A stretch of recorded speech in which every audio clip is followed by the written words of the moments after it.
बिस्मिल्लाहिर्रहमानिर्रहीम। अस्सलाम वालेकुम नाज़रीन, आप देख रहे हैं program live with Asif Malik. नाचीज़ खाकसार आपकी खिदमत में हाजिर। नाज़रीन, आज के प्रोग्राम में बात करेंगे कुछ मुल्की सूरत हाल की जो इस वक्त सियासत में कुछ उछाड़ पिछाड़ चल रही है। बलूचिस्तान के बारे में बात करेंगे आज, लेकिन वो प्रोग्राम का दूसरा मौजू होगा। जो आगाज़ जिस मौजू से मैं आज करने जा रहा हूँ उनमें उसके अंदर भी दो ऐसे पहलू हैं जिसको मैं कवर करूंगा। सबसे पहले वज़ीर सिंध जनाब मुराद अली शाह साहब ने आज इस्लामाबाद में गुफ्तगू फरमाई, जिसके अंदर उन्होंने कड़ी तनकीद का निशाना बनाया, खासतौर पे हुकूमत को। किन चीज़ों का उन्होंने जिक्र किया? सबसे पहले उन्होंने कहा जी कि मुझे अगले इलेक्शन में इमरान खान साहब और पीटीआई कहीं नजर नहीं आ रही। ये बड़े क्लियर अल्फाज में उन्होंने कहा। इसकी वजह बिल्कुल हम जानेंगे अपने मौजूद मेहमानों से। अच्छा, उसके बाद उन्होंने ये भी कहा है कि अगर ये जो ऑर्डिनेंस लाया जाता है ये शॉर्ट फॉर्म हो सकता है कोई तरीका, बट इसका जो इसका जो हिसाब किताब है वो अगले इलेक्शन में लिया जाएगा। अब ये किस सेंस में उन्होंने कहा ये भी समझने की कोशिश करेंगे।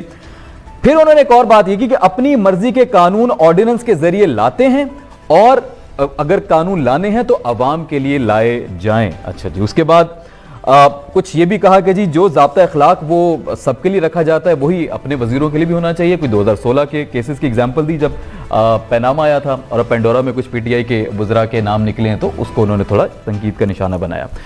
दूसरी तरफ अली अमीन गंडापुर साहब ने भी कुछ गुफ्तगू फरमाई है और कुछ फॉर्मूला शेयर किया है।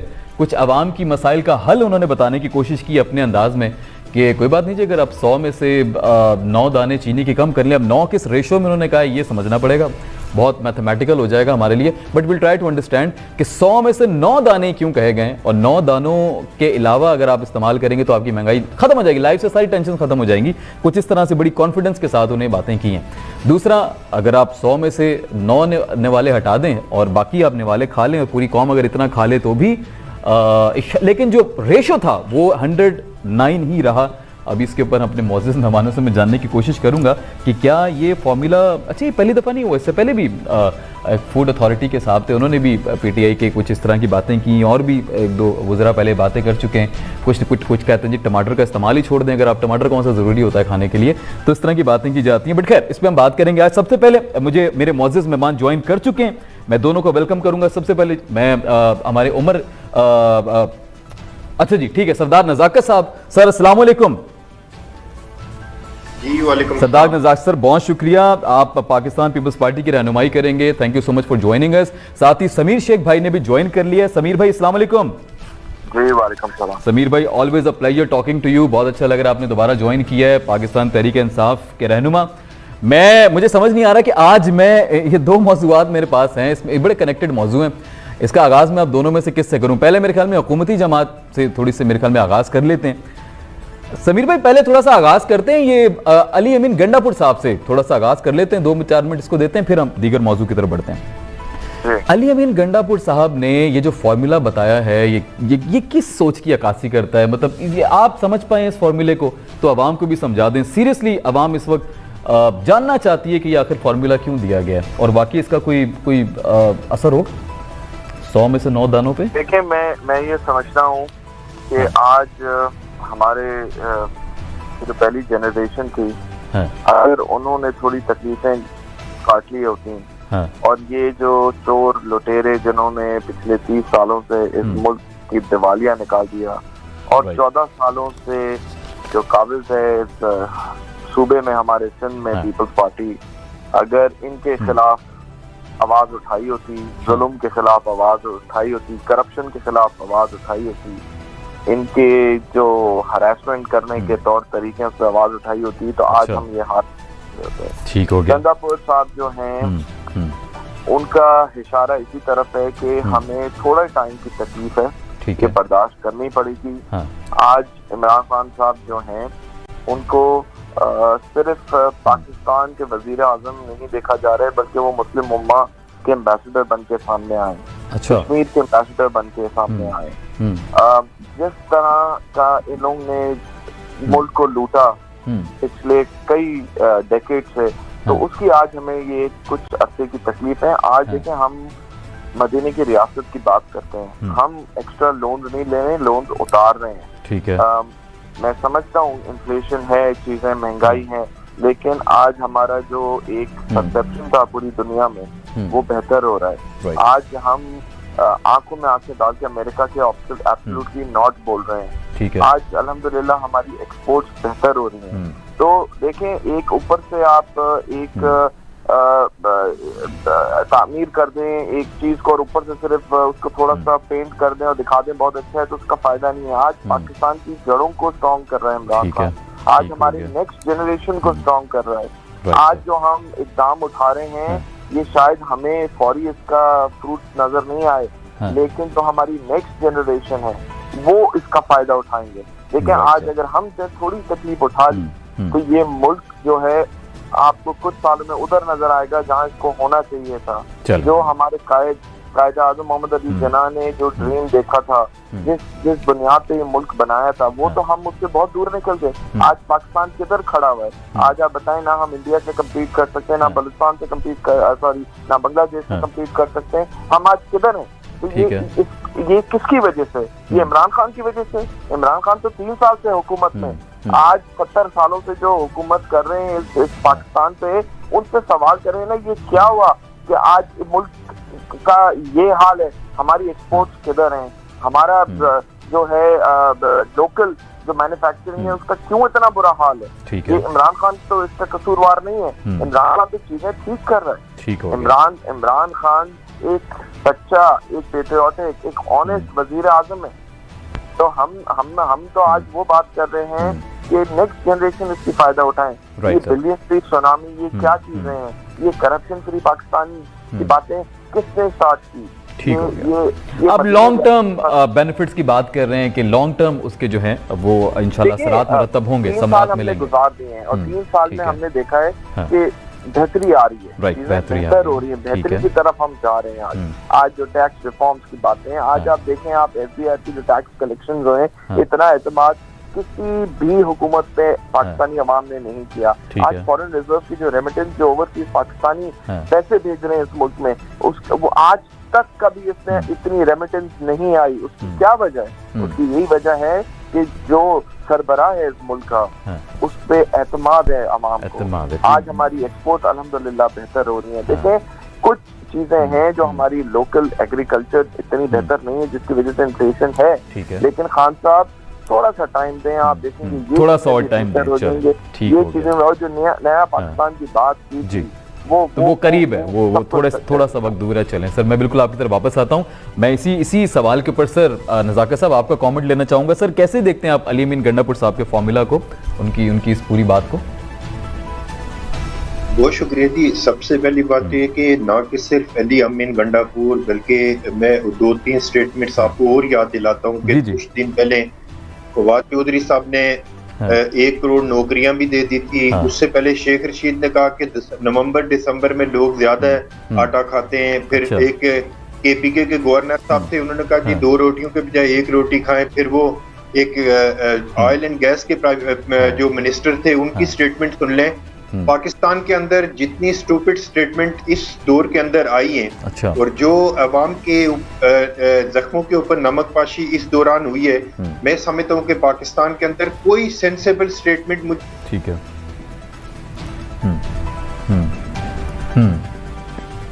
आई हो जिसको अवाम समझे कि हमारे फ्यूचर का कोई तयन हो रहा है या अवाम को रिलीफ की बात हो रही है।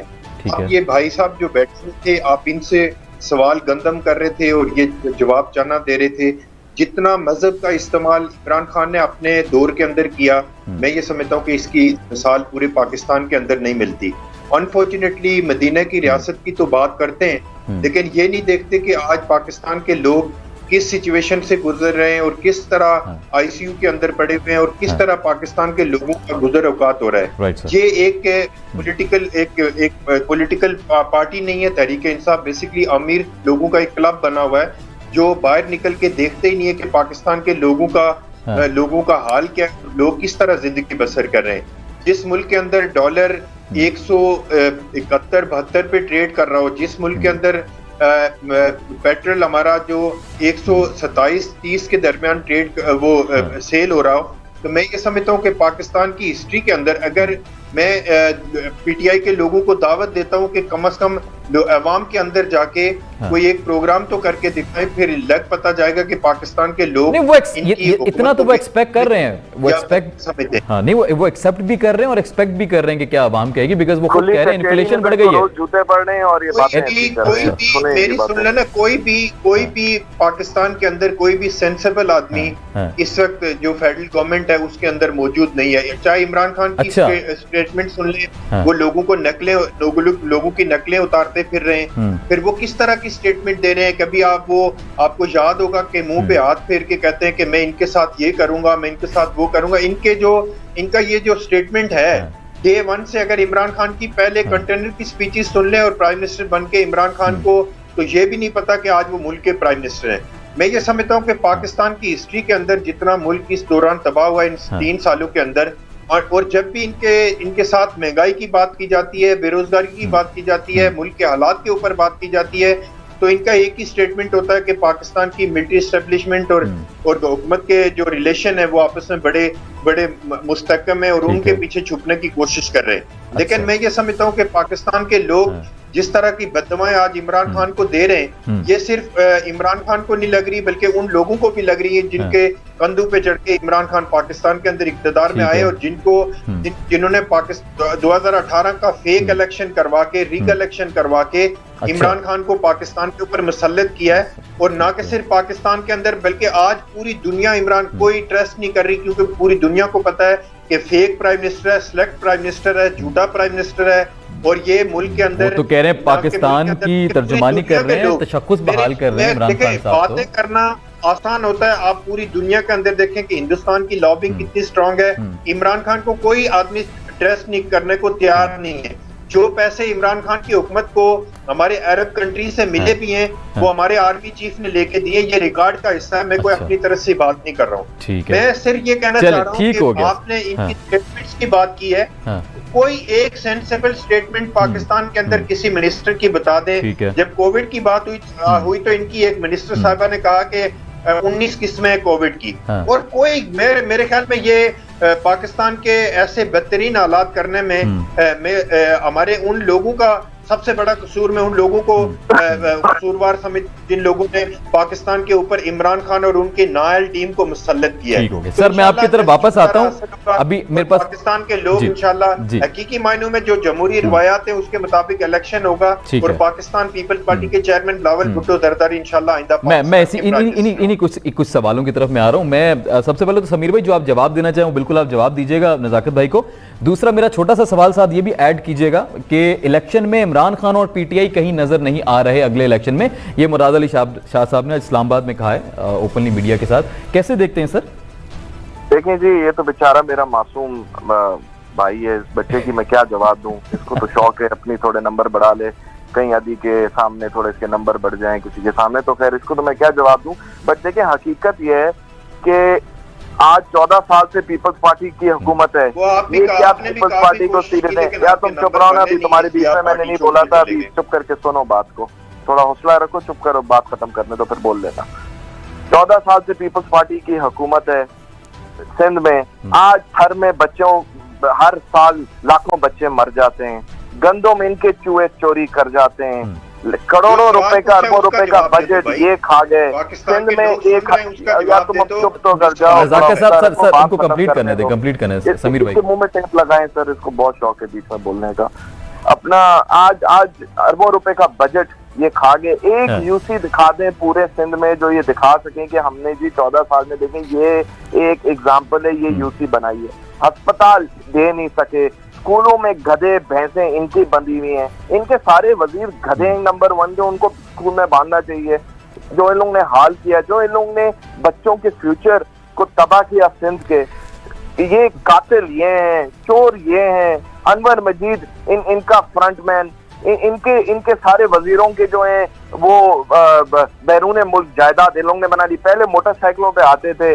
आज इनकी अरबों रुपए की जायदाद हैं, और ये खान साहब का नाम लेते हैं।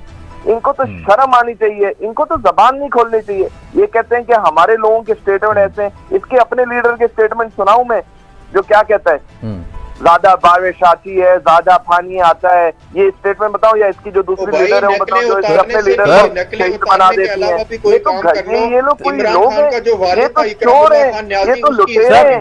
नजाकत साहब कंप्लीट करने दें, नजाकत साहब फिर अलीमाबाजी की करप्शन में सर नजाकत साहब सर मेरी रिक्वेस्ट है सर, मेरे पास इंपॉर्टेंट सवाल है सर, मैं चाह रहा हूँ आप दोनों मौजूद मेहमानों से कर लूं।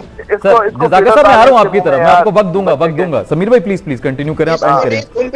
देखिए आज ऑडिटर जनरल की, मैं तुझे जानता हूँ सर इसको फीडर दें इसके मुंह में। Sir Nazakat sir please sir कुछ नहीं मिलेगा नजाकत साहब, आई रिक्वेस्ट प्लीज। सर बेचारे ये जो पीपल्स पार्टी वाले ना मलिक साहब, इनको लगाया हुआ है पीछे कि जहाँ समीर हो उसको जाके जो है पर्सनल अटैक करो, समीर को जो है पर्सनल मीडिया पे अटैक करो।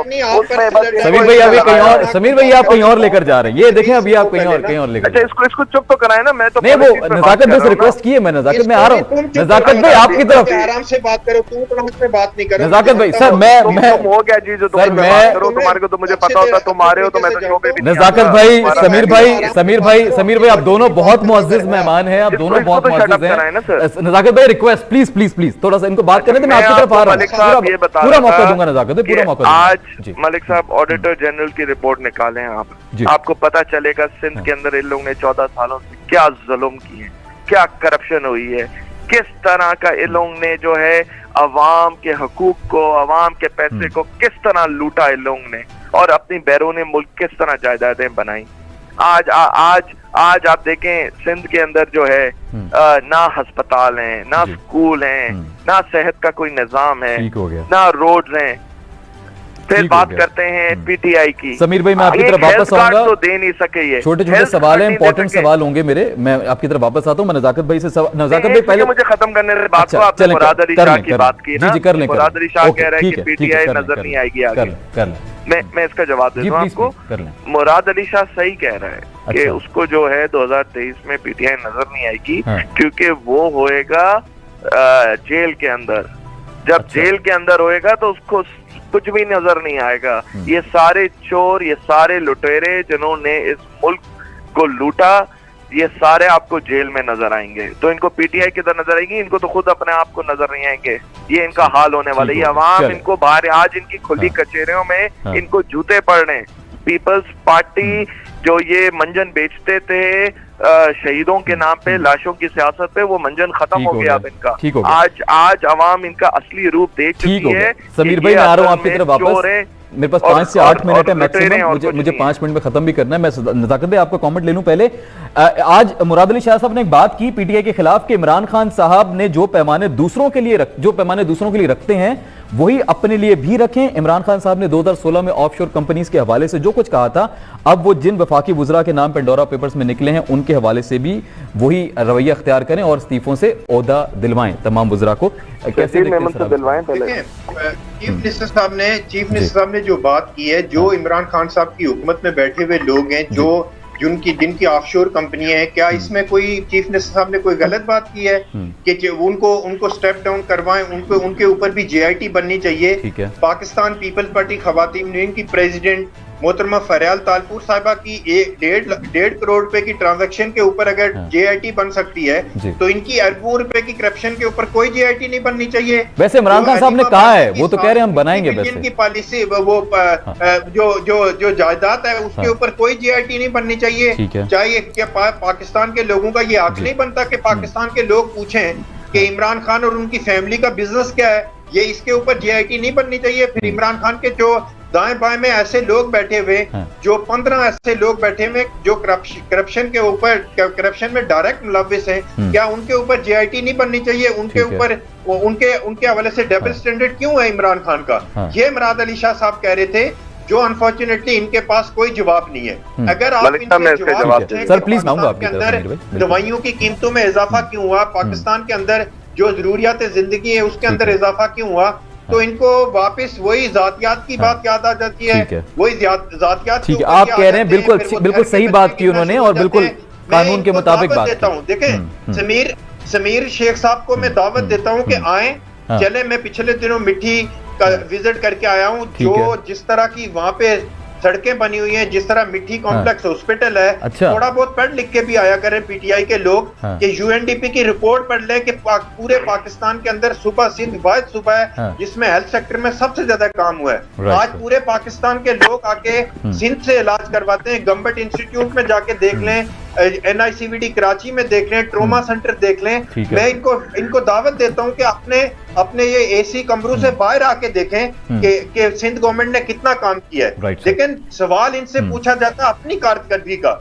मैं इनको याद दिलाता हूं कि इमरान खान कहता था कि $1 अगर ऊपर जाता है तो उस मुल्क का प्राइम मिनिस्टर चोर होता है। आज कहां पे, आज हम ये अगर ये कहें कि इस मुल्क का प्राइम मिनिस्टर चोर है तो हम अपनी तरफ से तो नहीं कह रहे हैं, ये तो इमरान खान ने प्रिंसिपल सेट किया था। आज अगर हम ये कहते हैं कि पेट्रोल प्राइसेस पे उस असद उमर को लोग ढूंढ रहे हैं कि जो कह रहा था कि 27 रुपए लीटर पेट्रोल होगा, 40 रुपए लीटर पेट्रोल होगा, तो आज पाकिस्तान के लोगों का सवाल तो बनता है। अगर हम सवाल करते हैं तो ऐसा लगता है कि सवाल करते हैं तो ठीक हो गया, सवाल से एतराज ठीक हो गया। नज़ाकत भाई मुझे प्लीज थोड़ा वक्त दीजिए। जी नज़ाकत भाई, निशाना इबरत मैं सर मैं समीर भाई, ठीक है समीर साहब आप जरा इस पे, नज़ाकत भाई सर प्लीज मैं समीर भाई का कमेंट इस पे लेना चाहूंगा। समीर भाई क्या लग रहा है, इस्तीफे नहीं देने चाहिए? आप ही कहा करते थे 2016 में भी आपके ही वज़रा ने, बल्कि वज़ीर आज़म ने भी कहा था कि इस्तीफे दें और केस लड़ें, और मैं ऐसे करूंगा भी। उन्होंने ये भी कहा था कि मेरे अगर किसी पे आएगा पहले तो हम इस्तीफे देंगे। प्रॉपर पॉलिसी भी यही होनी चाहिए, इस्तीफा दें, अपना केस लड़ें, खुद को साबित करें साफ शफाफ और वापस आ जाएं पार्टी में या उहदे पर। तो अभी क्या करने वाले हैं आप? इस हवाले से भी तो कोई बयान आया नहीं है वैसे इस्तीफे के हवाले। देखिए मलिक साहब, पूरी दुनिया में पहला वजीर आजम था इमरान खान जिन्होंने पेंडोरा पेपर्स पे ट्वीट किया, इसको वेलकम किया जी, और उन्होंने इस पे खुला बयान दिया कि जिस तरह ईस्ट इंडिया कंपनी ने इंडिया का दिवालिया निकाला था, इसी तरह ये डेवलपिंग कंट्रीज में जो रूलिंग एलीट है वो इस तरह की हरकतें करते हैं। ठीक, सबसे पहले बयान आया ना नवाज शरीफ का बयान आया, ना इनके सेलेक्टेड लीडर बिलावल जरदारी का इस पे बयान आया। सबसे पहले बयान इमरान खान साहब ने दिया। उसके बाद इमरान खान साहब ने कहा कि इसमें मैं जो हूँ एक हाई पावर्ड कमेटी बनाऊंगा जो जिसमें FBI, NAB, एंटी करप्शन और ये FIA सब होंगे। अगर मनी लॉन्ड्रिंग है तो FIA करेगी, कोई टैक्स एवेजन है तो FBI उसको करेगी इन्वेस्टिगेट। उसके बाद उन्होंने एक और चीज बोली, उन्होंने अपने खुद के जो पार्टी के लोग हैं उन लोगों को कहा कि इससे पहले ये कमेटी बने, आप लोग जो हैं अपने सारे प्रूफ्स दे दें कि अगर कोई भी इसमें इन्वॉल्व हुआ, चाहे मेरा अपने पार्टी का हुआ, चाहे कोई दूसरी पार्टी का हुआ, उसके साथ सेम तौर तरीका किया जाएगा। चलें ये लेकिन शर्जील मेमन का भी तो नाम है ना, बिलावल जरदारी का तो उस पर कोई बयान नहीं आता, इनके तो किसी लीडर का बयान नहीं आता, क्योंकि इनका बयान ही यही है, ये तो अपनी पार्टी के अंदर ऐसे लोगों को प्रमोट करते हैं। और मुझसे ज्यादा इनको कौन जानता है, जो सबसे ज्यादा चोरी करेगा, जो सबसे ज्यादा करप्ट होएगा, जो सबसे ज्यादा सिस्टम को समझता होगा, उसकी प्रमोशन होती है इस पार्टी के अंदर। तो ये तो इनका तो तौर तरीका ही डिफरेंट है। लेकिन आपने पॉइंट अपना क्लियर कर दिया कि करेंगे तो कहते हैं कि हमें भी खिलाओ और खुद भी खाओ। अच्छा, तो पीटीआई में ऐसा नहीं है। और आपने देखा जहांगीर तरीन साहब के साथ भी देखा, दूसरे बुजुर्गों के साथ भी देखा, जिन पे एलिगेशन लगा उनको पार्टी से हटा। अब जरा लास्ट कमेंट समीर भाई मुझे जाना ब्रेक की तरफ, मैं जबकि एक्सटेंड कर चुका हूं 2-4 मिनट।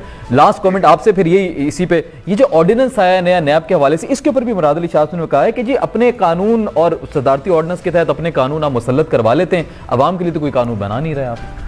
देखिए, मुराद अली शाह साहब को तो मैंने आपको जैसे पहले बताया, उनको तो लखपत जेल और सेंट्रल जेल नजर आ रही है, और वो परेशानी है उनको इस टाइम पे अपनी नौकरी जाती हुई नजर आ रही है, क्योंकि वो तो एक मैनेजर है पीपल्स पार्टी का, उनको अपनी करप्शन बचानी है। इस टाइम पे देखें, जितनी भी इस तरह की ऑर्डिनेंस आए वो पार्लियामेंट से अप्रूव हुए। मैं समझता हूँ इस दफा भी हम पार्लियामेंट की तरफ जाएंगे, और जो भी चीजें होंगी वो as per the constitution of Pakistan को मद्देनजर रखते हुए चीजें होंगी। मुराद अली शाह की चीखें इसलिए निकल रही हैं क्योंकि उसको नजर आ रहा है कि उसकी जितनी भी उसने करप्शन की इतना टाइम, पहले वो अनवर मजीद के साथ मैनेजर रहा, फिर पीपल्स पार्टी का जो अब मैनेजर है, वो उसको अपनी नौकरी जाते हुए और अपना करप्शन की पकड़ाई नजर आ रही है, और उसको जेल के दरवाजे नजर आ रहे हैं। तो इस तरह ये बुखलात का शिकार हैं और इस तरह की बातें कर रहे हैं, और इसमें बाकी कुछ और जी नज़ाकत साहब, सर ऑर्डिनेंस के हवाले से आपको क्यों ऐसा लग रहा है कि ये सिर्फ खुद को फेवर करने के लिए ऑर्डिनेंस ला रहे हैं या आवाम की बका के लिए नहीं ला रहे? क्या कहेंगे सर? देखें, हम ये समझते हैं कि जो नैब का चेयरमैन है वो उसको इमरान खान साहब और उनकी हुकूमत ने एक वीडियो के जरिए ब्लैकमेल किया हुआ है। इनको सूट ही यही करता है ऐसा चेयरमैन के जो ब्लैकमेल ज़्यादा हो, जो इनके सारे काम करे, इनके कहने पे लोगों को पॉलिटिकल विक्टिमाइजेशन करे, पाकिस्तान के अंदर पिक एंड चूज की पॉलिसी को आगे लेके चले। इसलिए पाकिस्तान पीपल्स पार्टी ये समझती है कि ये पाकिस्तान की हिस्ट्री का बेहतरीन चेयरमैन है नैब का, और इसको स्टेप डाउन करवा के जो आइन के अंदर तरीकाकार दर्ज है कि जो अपोजिशन लीडर और प्राइम मिनिस्टर पाकिस्तान जो होते हैं वो अब उनकी कंसल्टेशन से नैब का चेयरमैन लगता है। लेकिन अनफॉर्चुनेट ये है कि इमरान खान पाकिस्तान के अंदर तालिबान से तो बात करना मुनासिब समझते हैं, लेकिन अपोजिशन पार्टियों के साथ बात करना वो मुनासिब नहीं समझते, और वो ये समझते हैं कि इस चेयरमैन को लेके हम आराम से अपनी हुकूमत पूरी कर सकते हैं, क्योंकि जिसको वो और चाहे इस चेयरमैन से, क्योंकि सबसे पहले तो इस चेयरमैन को ब्लैकमेल किया गया। हम इसके उस वक्त हमने हमारी हमदर्दी चेयरमैन साहब के, नैब के चेयरमैन साहब के साथ थी, लेकिन उसको ब्लैकमेल करके इमरान खान ने वो काम लिए कि जो इमरान खान की गवर्नमेंट जाने के बाद लोगों को पता चलेगा तो लोग ये जो आई हुई वीडियो है, ऑडियोज हैं, इन सबको भूल जाएंगे कि नैब के चेयरमैन को किस तरह ब्लैकमेल किया गया पाकिस्तान। राइट सर, बहुत शुक्रिया नजाकत साहब, मुझे ब्रेक की तरफ बढ़ना है, आपका बहुत शुक्रिया, आपने ज्वाइन किया। समीर भाई आपका बहुत शुक्रिया, आपने भी वक्त दिया और बड़ी एक ज़बरदस्त गुफ्तगू रही, मैं तो यही कहूँगा एक अच्छा सिलसिला रहा। और देखते हैं अब पाकिस्तान की बेहतरी में क्या होता है, पाकिस्तान के खिलाफ क्या चीज़ें निकल कर आती हैं। भी तो खैर वक्त बताएगा कि क्या चीज़ हमारे भले में जाती है, क्या नुकसान में जाती है, इसका शायद पैमाना अभी हमारे पास ना हो, लेकिन वक्त मेरे ख्याल में हर चीज़ को क्लियर कर देगा। फिलहाल एक छोटा सा ब्रेक है, वापस आने के बाद बलूचिस्तान असेंबली में क्या चल रहा है उस हवाले से बात करेंगे। देखते रहिए स्टार न्यूज़ पाकिस्तान।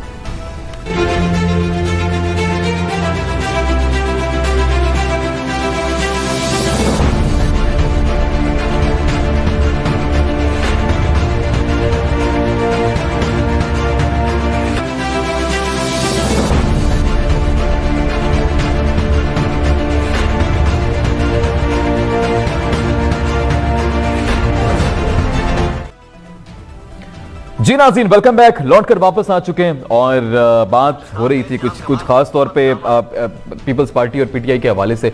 अब कुछ बात करेंगे बलूचिस्तान में इसको क्या चल रहा है। जी, बलूचिस्तान में अदम एतमाद की तारीख शायद 2 रोज बाद ही लाई जाएगी और इस हवाले से आज बात करेंगे। तो सबसे पहले सरदार साहब ने ज्वाइन भी कर लिया, उनकी तरफ बढ़ने से पहले मैं थोड़ा सा बैकग्राउंड बता दूं कि एक्चुअली हुआ क्या है। वुज़रा ने जी तकरीबन, अगर मैं एग्जैक्ट आपको फिगर बताऊं तो तकरीबन 3 नाराज वुज़रा, 2 मुशीर और 4 पार्लिमानी सेक्रेटरीज ने अपने ओहदों से इस्तीफा दे दिया है। जाम कमाल साहब के खिलाफ 2 दिन में तकरीबन तहरीक लाई जा सकती है और 40 अरकान असम्बली की हिमायत भी हासिल है अपोजिशन को। ये मीर असद बलोच साहब का कहना था, ये मैंने शॉर्ट में आपको बताया। मैं सरदार सरबुलंद साहब को वेलकम करूंगा। सर अस्सलाम वालेकुम।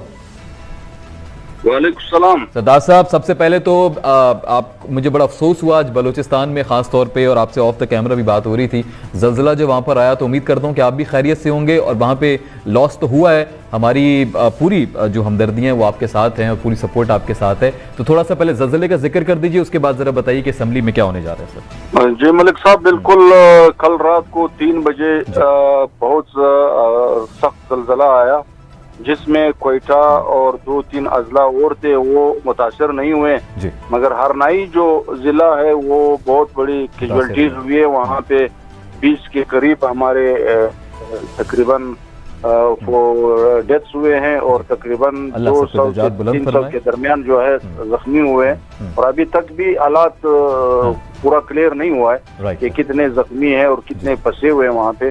तो इमदादी काम जारी है वहाँ पे? हाँ जी हाँ, काम जारी है। वहाँ पे हुकूमत लगी हुई है, जो लोकल इंतजामिया है वो भी लगी हुई है, हलाल अमर वाले लगे हुए हैं, मुख्तलिफ इदारों के लोग लगे हुए हैं। तो ये बड़ा अफसोसनाक एक वाकया हुआ। बस अल्लाह, अभी कुदरती आफात हैं, हम सिर्फ ये कह सकते हैं कि हम जितनी जल्दी बेहतरी से इस काम को सर अंजाम दे सकें, सबको बचाने की। बहुत शुक्रिया, आपने पूरी एग्जैक्ट अपडेट दी हमें। अब जरा प्लीज बात कीजिएगा, जाम साहब के हवाले से जरा बात कीजिएगा, क्या जा रहे हैं वो मुस्ताफी होने से? तो वो उन्होंने इनकार कर दिया जी। जाम कमाल साहब के हवाले से बात कीजिएगा, आपको क्या लग रहा है कि मलिक साहब, जाम कमाल साहब के हवाले से तो 1 महीना पहले मैंने आपके प्रोग्राम में कहा, आपको बुलाने का मकसद ही इस मौजू के ऊपर कि हमेशा वक्त से पहले कुछ बातें बताई हैं आपने हमें, और वो सच साबित होती नजर आ भी रही हैं। बिल्कुल। तो अभी वो मुस्ताफी तो हो नहीं रहे हैं और कहा जा रहा है कि 40 के करीब तकरीबन जो है वो अरकान इस हक में हैं अदम एतमाद की तारीख में। तो आपको क्या लग रहा है, अदम एतमाद की तारीख कामयाब हो जाएगी? मलिक साहब, जान साहब को अभी रिजाइन कर देना चाहिए। अच्छा, क्योंकि वजह ये है, जब आपकी अपनी पार्टी के 18 तकरीबन MPs 24 में से 18 MPs एक साइड पे है जी, और वो इनको ये कह रहे हैं कि हमारा आप पे एतमाद नहीं रहा, ठीक है, तो अभी तक इनका बैठना मेरे ख्याल से जान साहब के बारे में जो एक तासुर था कि वो कुछ असूल पसंदी पे कायम दायम है, मगर इस सीट की कुर्सी मेरे ख्याल से बहुत प्यारी सी चीज है। अच्छा। जो कि उसने तमाम असूल को बुला करके कुर्सी से चमटा हुआ है। जान साहब को फौरन रिजाइन करना चाहिए, वरना इनके खिलाफ अदम एतमाद जब आएंगे तो उसमें फिर अपनी पार्टी की ही इनके खिलाफ अदम एतमाद लाएंगे, तो ये इनके लिए एक दर्दनाक सा शिकस्त होगा। राइट। साजिद तरीन साहब ने ज्वाइन किया बीएनपी से, प्लीज मुझे कंफर्म कीजिएगा। साजिद तरीन साहब ने ज्वाइन किया। साजिद तरीन साहब सर अस्सलाम वालेकुम। साजिद तरीन साहब सर अस्सलाम वालेकुम, अगर आप मुझे सुन सकते हैं। जी मैं सुन रहा हूँ। जी साहिद साहब बहुत शुक्रिया, आपने ज्वाइन किया। जाम कमाल साहब के हवाले से बात कीजिएगा। कुछ उनके अपने वुज़रा ने अभी एग्जैक्ट फिगर भी सरदार साहब बता रहे थे, बिल्कुल उनको छोड़कर चले गए, अलग हो चुके हैं, तरीके अदम एतमाद 2 दिन में आने वाली है जो कि अब तक पता चला है। तो इस हवाले से जरा बात कीजिएगा, क्या सूरत हाल है, आप इस पर क्या राय रखते हैं? जी मतलब ये बात तो आप सही जिस तरह सरदार साहब ने बात की, मैं भी इसी से इत्तेफाक करता हूँ कि बदकिस्मती से हमारे हाँ जो है ये जो इखलाकी कल्चर जो है वो सियासत से निकल चुका है। अच्छा। तो ये तो पहले जान साहब खुद कहा करते थे कि अगर मेरे खिलाफ किसी 2 बंदों ने भी बात की मैंने अपने उसमें, तो मैं रिजाइन कर। कौन कहा करते थे?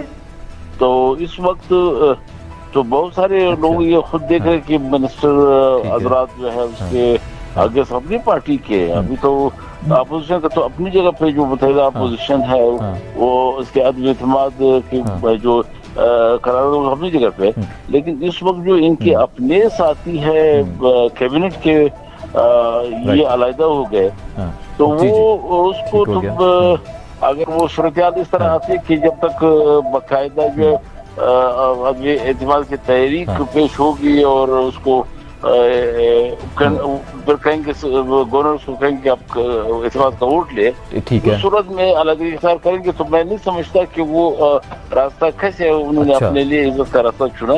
ठीक है, तो अच्छा उसको रिजाइन कर देना चाहिए। जान अचकजई साहब हमारे स्टार न्यूज के सीनियर एंकर पर्सन भी हैं, बहुत मुअज़्ज़ज़ नाम है और साथ ही बहुत सीनियर तज्ज़ियाकार भी हैं। मैं जान अचकजई भाई को सबसे पहले अस्सलाम वालेकुम कहूँगा। सर जी वालेकुम सलाम, बहुत शुक्रिया, बड़े दिनों के बाद आपसे बात हो रही है, उम्मीद करता हूँ आप खैरियत से होंगे। अच्छा जान भाई, आज जो मौजूद है बलूचिस्तान के हवाले से है, जाम कमाल साहब के खिलाफ जो है वो ऑलमोस्ट तरीके अदम एतमाद 2 दिन में आने वाली है। बहुत सारे वुज़रा अलग भी हो गए, इस्तीफे भी दे दिए उन्होंने, लेकिन जाम कमाल साहब खुद एक तो इस्तीफा नहीं दे रहे, वो मुस्ताफ़ी नहीं हो रहे, और जिस तरह उन्होंने कहा कि जी शायद अब उनको एतमाद का वोट भी लेना पड़ जाएगा अगर अदम एतमाद की तारीख आ जाती है। तो इस पूरी सूरत हाल को कहाँ जाते देख रहे हैं सर आप? इसमें कोई दो राय नहीं कि बलूचिस्तान एक सियासी आदमी इस्तेकाम का शिकार है। जाम कमाल साहब पे बहुत प्रेशर है कि वो इस्तीफा दें, और अपोजिशन ने पहली दफा एक मोमेंटम, एक माहौल क्रिएट किया है, और नजर यूं आ रहा है कि शायद वो ये प्रेशर क्रिएट करने में कामयाब हो गए कि जाम यूसुफ जो है वो नर्व्स की इस जंग में हार जाएं और इस्तीफा दें। लेकिन मेरा नहीं ख्याल कि इस वक्त जाम कमाल, माय अपॉलॉजीज, जाम कमाल साहब आसानी से इस्तीफा देंगे। माजी में जिस तरह सनाउल्लाह ज़ेरी साहब उस वक्त के वज़ीर आला ने इस्तीफा दिया था, मेरा नहीं ख्याल ये सूरत हाल बनने जा रही है। अब भी उनके इत्तेहादी हैं, खुद पार्टी में भी इनके लोग सपोर्टर्स हैं, अगरचे गिले हैं, शिकवे हैं, लेकिन जिस तरीके से मुल्क में ओवरऑल जो माहौल बन रहा है इसका असर बलूचिस्तान पे भी होगा। इस वक्त पूरा मुल्क जो है वो आदमी इस्तेकाम का जो है वो मुतामिल नहीं हो सकता, और बलूचिस्तान बिलखसूस नहीं हो सकता ऐसे वक्त में जब हरनाई में ज़लज़ला हुआ है और एक दहशतगर्दी की एक लहर है बलूचिस्तान में।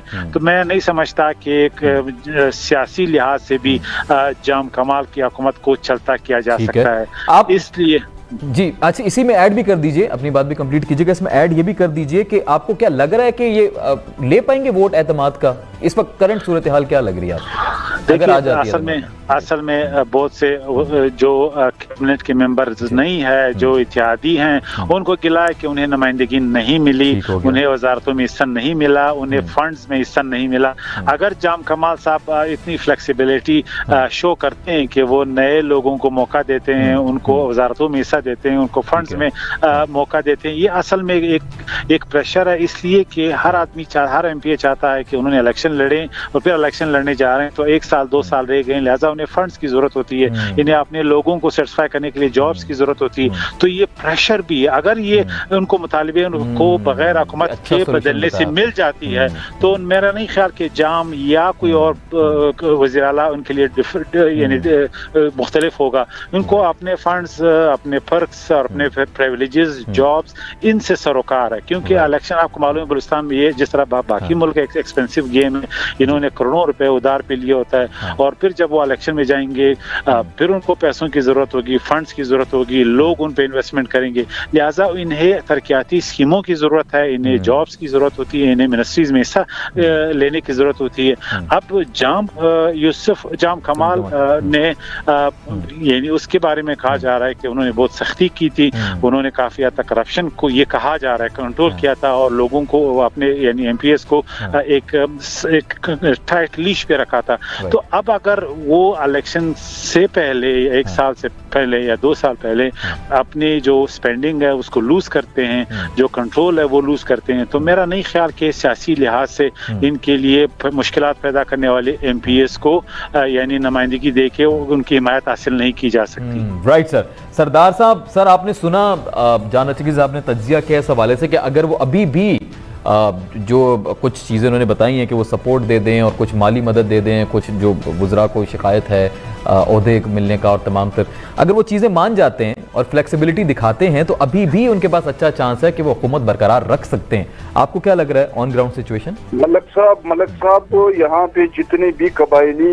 एमपीएस है जो इलाकों से आए हुए हैं वो फंड्स के हवाले से नहीं है, फंड्स अभी भी उनको बहुत मिल रहा है। अच्छा, वो इस तो एतराज वजह से वो नाराज हुए हैं कि भाई एक हमारा एक रिस्पेक्ट होना चाहिए, जो कि जान साहब उनको उस नजर से नहीं देखते थे। ठीक है, आप उसको जान भाई ने तो यहाँ पे ये बात की है कि उनको कुछ मिले, जहाँ जान साहब हर एमपीए के घर में गए हैं वहाँ पे मनाने के लिए, हर चीज देने के लिए। अच्छा, उन्होंने इनकार किया है। ये हो चुका, चलें ये हो चुका है, आपने जाना होगा क्योंकि जिस अंदाज से उन्होंने 3 साल गुजारे हैं और उन्होंने जो रवैया रखा यहाँ के अवाम के साथ, यहाँ के एमपीएस के साथ, तो अब वो नहीं बचेगा, वो जाएगा, जाने वाला है। वो किसी भी सूरत में एमपीएस इनको नहीं मानेंगे जब तक ये रिजाइन ना करे। राइट, मैं बिल्कुल 100% क्लियर है, 100% क्लियर है। चलें, आप शुरू से यही कहते आ रहे हैं और वो वक्त शायद करीब आता भी जा रहा है जो आपकी जो एक बसीरत कह लीजिए, जो भी आपको सिचुएशन के बारे में आप अंदाज़ा हो जाता है।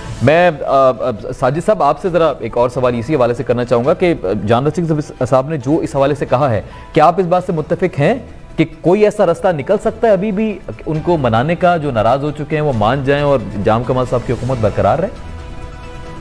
देखिए, हमने आपने जमहूरियत के हवाले से बात की, वोट ऑफ नो कॉन्फिडेंस के हवाले से जो हमारी सियासत में रवादारी और अखलाकियात और उसकी बात हुई। ये तो अलग बात है कि जान साहब को पता नहीं ये कहाँ से ये सारी नेकिया और गुड गवर्नेंस वाली जो उन्होंने बात की है नजर आ रही है इस वक्त। उसके अपने अपोजिशन तो अपनी जगह पे, ये जो 2 दिन पहले यहाँ के इनके अपने साथियों ने जो कैबिनेट का हिस्सा है उन्होंने जो जो बातें कही ये साबित कर दिया कि तो ना तो गवर्नेंस नाम की कोई चीज है।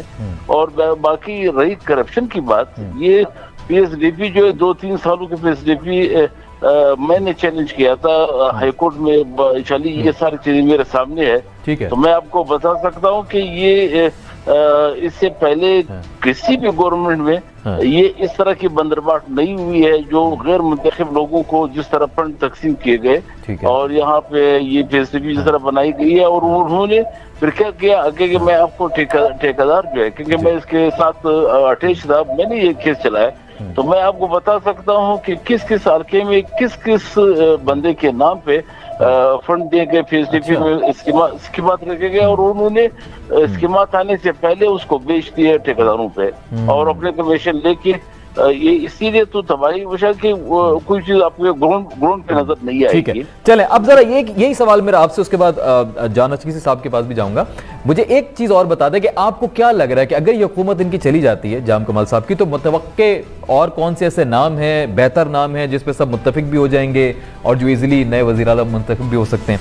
तो क्या लग रहा है कौन हो सकता है नया वजीर आला अगर इन केस इनकी हुकूमत चली जाती है? नहीं देखिए, वजीर आला कोई भी बने, ये कदूस बिजंजो साहब बने, साले बोतानी साहब, क्योंकि ज्यादातर अक्सरियत तो इनकी पार्टी का है, बाकी इत्यादि कौन इसके इत्यादि बनते हैं।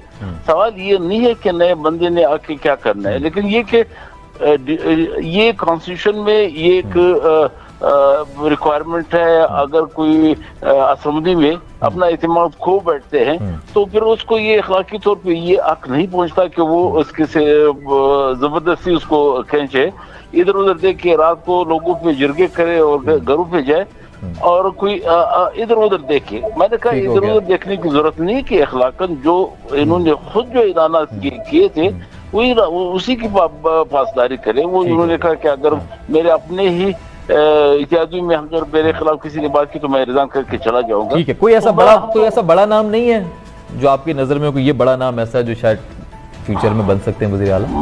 मतलब ये आजकल तो ये सब बड़े हैं, ये जो सब सब बड़े हैं। चले कोई ऐसा जो आप गैस लगा लें चले कि यार ये नाम ऐसे हैं जो आपको वज़ीर आला बनते नजर आ रहे हैं फ्यूचर में? अगर ये तो मतलब ये सब है कि ये देखो ये सारे जो नाम लिए जा रहे हैं, ये पुराने पार्लियामेंटेरियन जो कदूस बिजंजो साहब है, इसमें सरस वाले बोतानी साहब है, जान जमाली साहब के बाद की मक्सी साहब का नाम लिया जा रहा है, ये सारे पुराने पार्लियामेंटेरियन है।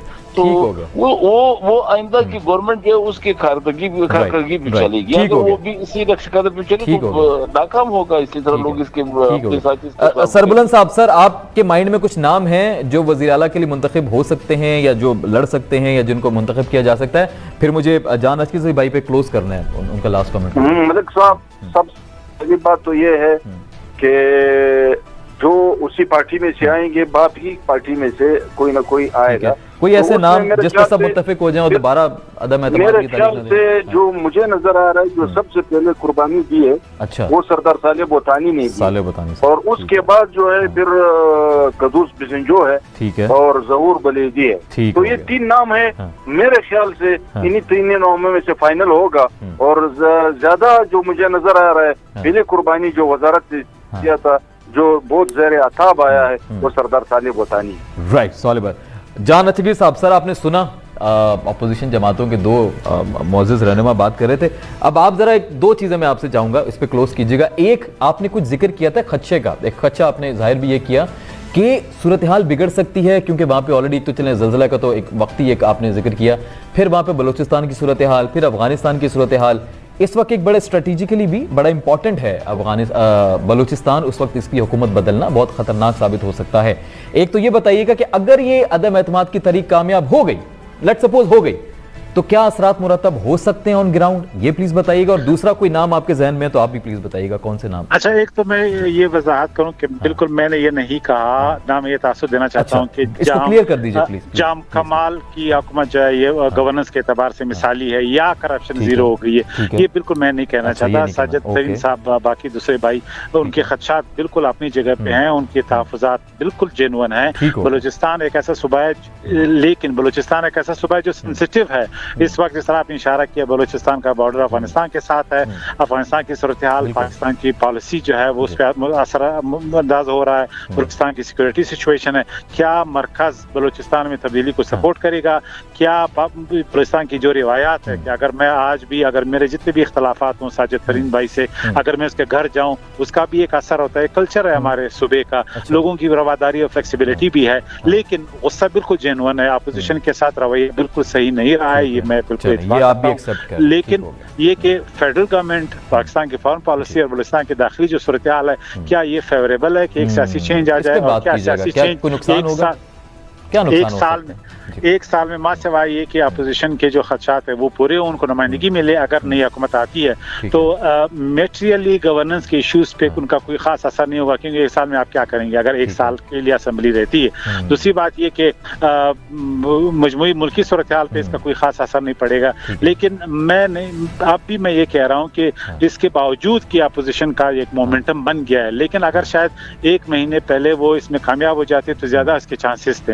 अब देखना ये कि पाकिस्तान की अफगान पॉलिसी की वजह से बलूचिस्तान एक सेंसिटिव सूबे के हवाले से क्या तब्दीली आती है, क्या इमरान खान साहब तैयार हो जाएंगे कि उनकी जो अपने भी उनके मतलब बलूचिस्तान पे बड़ा उनका असर है, वो इस असर को इस्तेमाल करते हुए क्या सियासी तब्दीली का असर रोकेंगे या नहीं। तो ये सवालात है जिसका जवाब देना है। इसलिए मैं इस वक्त नहीं कह सकता कि जाम कमाल वाकई घर जाने वाले हैं। कोई ऐसे नाम अगर तो वो चले जाते हैं तो कोई ऐसे नाम आपको लग रहा है जो बड़े मोतबर नाम भी नहीं? देखिए बलूचिस्तान में तो बड़े शख्सियात हैं। बोतानी साहब का नाम लिया गया, वो बड़े मोतबर शख्सियत हैं। कुदूस बिजिंजो साहब, उनकी बड़ी मतलब सपोर्ट है। इसी तरह अपोजिशन में बहुत ही मतलब अच्छे लोग हैं। ये बलूचिस्तान में हर पार्टी के लीडर्स हैं, उनकी एक क्रेडिबिलिटी है, उनके साथी हैं, सपोर्ट सिस्टम है, उनका कबायली हैसियत है। तो मैं नहीं समझता कि सिर्फ जाम कमाल ही वाहिद शख्सियत है। लेकिन अब जाम कमाल के लिए चैलेंज है कि क्या वाकई उनका जो एक्सपीरियंस है गवर्नेंस का वो बलूचिस्तान के अवाम के लिए और बलूचिस्तान की असेंबली के लिए अभी तक जो कंट्रोवर्सी पैदा हुई है इसको खत्म करा सकेगी या ये कंट्रोवर्सी बढ़ के उसके हुकूमत के खात्मे पे मुंतज होगी। मैं प्रेडिक्शन नहीं कर सकता, लेकिन चैलेंज है।